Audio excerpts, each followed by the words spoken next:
Hello, and welcome back to the Reddit Sports Network. As Season 6 of Major League Reddit Ball comes to a close, we saw the Cardinals beating the White Sox 6-5 in the Paper Cup. All eyes now turn to the college season as teams prepare for the bowl games. We're here to catch you up on all the action so far through the college season. We started off Session 1 with the Virginia Cavaliers visiting the Bulls at South Florida. Billy Wirtz gets the college season officially underway in the bottom of the second with a solo shot to center. The Bulls keep the damage going in the inning as Woodcutter Jones scores Christina Olsen on a sac fly to center. But look out, here come the Cavs as a bases loaded double by Ovaltine Jenkins in the top of the third plates 3 as Virginia takes the 3-2 lead.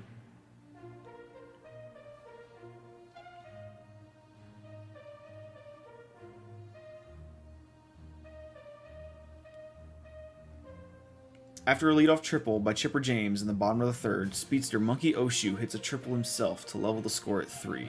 Then, one batter later, Raleigh Dingers grounds out to bring the run home. That would be the last run of the game as the Bulls hang on to win by a final score of 4-3.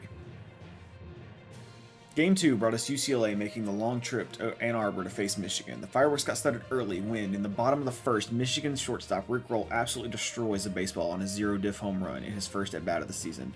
All the UCLA players can do is just watch the ball sail over the wall. Not going down without a fight, UCLA managed to claw one back when Liam Pennies lines one over the third baseman's head for a double in the corner that scores Potato Jones all the way from first. Then, in the bottom of the fourth, with Michigan down to the last out in the game, Sam Hicks comes in as a pinch hitter and not only calls the walk-off, but he delivers on it with a 2-run bomb to walk off UCLA. Michigan wins by a final score of 3-1.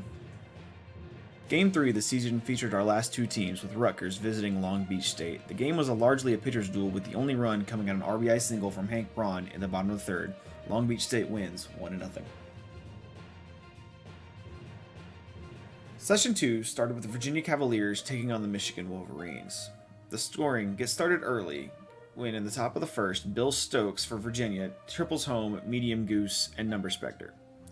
Unfortunately for Virginia, this would go on to be the only runs for them for the entire game, as Michigan began to fight back. After a Giles Sweeney double brings home a run in the bottom of the first, Ty Spain gets a hold of one and blasts it over the wall in left center to make it a 3-2 game for Michigan. One inning later, Joe Castle adds an insurance run of his own with a solo blast to right. The Wolverines go on to win 4-2 to improve to a 2-0 start on the season. In Game 5, South Florida took a trip north to play Rutgers. However, being away from their fans seemed to really get into USF as they failed to score a run after a solid 4-run game to open the season. Rutgers, on the other hand, finally finds a scoreboard for the first time when Chad McRad singles home Zippy Sluggeroni in the second. Not content with just being a run scored, Zippy comes back up in the third to triple home Max Wasson on a liner to center. The game finishes in a 2-0 win for the Scarlet Knights as they get their first win of the season. Game 6 was about the battle for Southern California as UCLA journeyed a few miles south to face rivals Long Beach State. This game was also all about who could hit the ball further, and no one wanted to do that more than Long Beach State catcher Doe DeBango as he sent the first pitch of the game to the amusement park over the right field fence. Not wanting to be outdone, UCLA's The Dude gave us the bat flip of the year so far in his solo shot to the left in the bottom of the first. The game stayed even at 1 until the top of the third when DeBanco stepped up again into the box and gave his bullpen their own souvenir. 3 batters later, Peter Humanuinui decided to get in on the bullpen gift-giving by depositing his own 2-run shot there as well. Long Beach State wins the slugfest by a final of 4-1.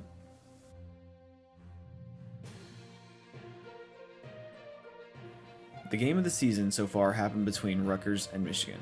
Rutgers got out to a lead in the top of the second when Helen Highwater singled home Jimmy Kalkowski to make it 1-0. Then, in the next inning, Jimmy singled in his own RBI to give Rutgers a 2-1 lead. However, now it was time for Michigan to respond. Michigan started a response in the bottom of the third, first with a Stumpy Malone triple that scored Joe Jam all the way from first base. Then, Rod Kimball brought in Stumpy with a double to tie the game at 2.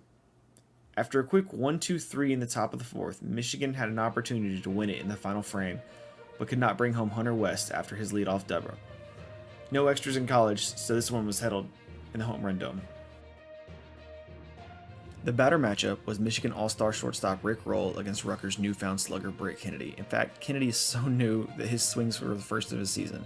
When Rutgers being the away team, Britt was up first against projected first overall pick in this year's draft, Chicano Big Cheech Bradley. After struggling at Cheech's first few pitches, Kennedy finally connects one to put Rutgers up on the board. Kennedy immediately goes back-to-back to add another. After a few seconds to settle himself down, Cheech regains his composure to shut Britt down for the remainder of the round. Rutgers' new slugger finishes with 2 homers. That brought up a battle of 2 giant personalities in Rick Roll from Michigan versus Mark Skinny of Rutgers. On the second pitch of the round, Roll gets Goodwood on the ball to pull within 1. Mark settles back down and manages to get out on 4 straight pitches before Rick crushes another towering drive to tie the Derby at 2. With 3 pitches left, all it takes is a single home run for Michigan to win. However, Mark proves why he's his projected top 5 pick and clutches up, sending the game to sudden dome. With changes to 2 Rutgers players, Derek Rasmussen to hit and Newt into pitch, we begin the sudden death dome. After 2 swings each with no home runs, Rasmussen finally gets a hold of one and sends it out. Now all the pressure rests on Rick Roll's shoulders as he steps up to the plate, singing something about knowing the rules. Rick Roll swings, and the ball goes up, and he lets Michigan down. Rutgers walks away the winner in the dome to end the game.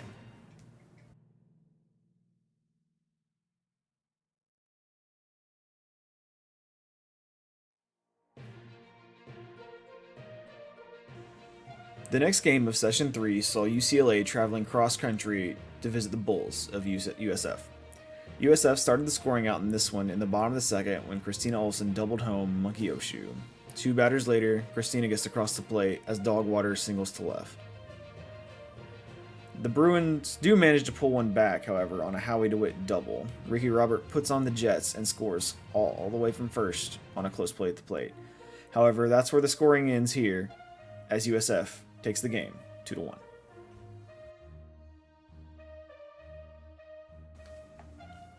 In Game 9, we had the undefeated Long Beach State Dirtbags playing host to the winless Virginia Cavaliers. The game started off pretty boring. So boring, in fact, that our cameraman fell asleep and only woke up when the crowd erupted after a Toronto man's solo home run to put Virginia up 1-0 in the top of the third. That was the only scoring until the Cavalier bats decided to wake up again in the 4th frame. The scoring started in the 4th when Herb Bumbleflower knocked in a runner with a double to make it 2-0. Then, when the bases loaded, Long Beach State pitcher Hughes Ben walked Peter Hadley to make it 3-0. With the bases still loaded, Toronto Mans came back up to the plate and smacked a 3-run double to right center. Then Toronto got to jog in on home when Matty Christensen singled to center. That would bring us to our final score of 7-0 as Virginia gets their first win of the season while handing Long Beach State their first loss. Rutgers hosted Long Beach State to kick off the last session of the season, with both teams coming in at a 2-1 record. Hunter D. Parker started off the evening with a solo homer in the bottom of the second. Levi Walker followed with one as well in the third to give Rutgers a 2-0 lead.